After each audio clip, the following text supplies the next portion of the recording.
नमस्कार. आज मी तुम्हाला एक माहिती देणार आहे. हे आहे उंबरचं झाड. आता उंबरचं झाड सगळ्यांनीच पाहिलेलं आहे, नाही पाहिलं असं काहीच नाही. याच्यात हे नेचर आहे, म्हणजे नैसर्गिक आहे. तर उंबरचं झाड खूप चांगलं असतं, पण उंबराला कधी फुल आलेलं हे कोणीच कधी पाहिलेलं नाही. आता उंबराचं खूप पथ्य करावं लागतं. याच्यामध्ये प्रत्यक्ष दत्ताचा आणि श्री स्वामी समर्थांचा वास असतो असं सांगतात. असं ग्रंथात वर्णन आहे आणि जे लोक देवावर विश्वास ठेवतात त्यांना माहिती. हे प्रत्यक्ष त्यांना अनुभवले, ते पथ्य केले, नियम फॉलो केले. जे उंबराचे ह्या झाडाचे नियम आहे, त्याला पथ्य करावं लागतं. त्याचे नियम असतात. शिवाशिवीचं नाही, विटाळचंडाचं नाही, हे नियम त्याला पाळावे लागतात. जर खूप पथ्य केलं तर फुल मिळतं.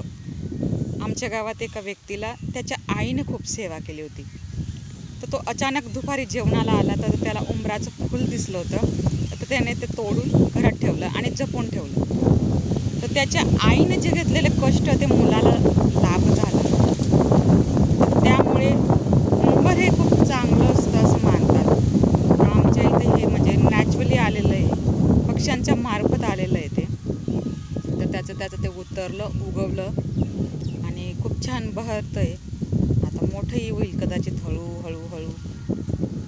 पण फांद्या तोडल्या जातात, कुठे काय होतं, कारण की आमच्याकडे बकऱ्या असतात, ढोरं असतात, ते खाऊन घेतात, त्याची वाढ होत नाही. पण ते प्राणी ते खाणारच आहे. त्यांचा हिरवा चारा दिसला तर ते खाणारच आहे. पण उंबराचं हे महत्त्व आहे. माझा व्हिडिओ आवडला असेल तर सबस्क्राईब करा, लाईक करा, शेअर करा, कमेंट करा. श्री स्वामी समर्थ.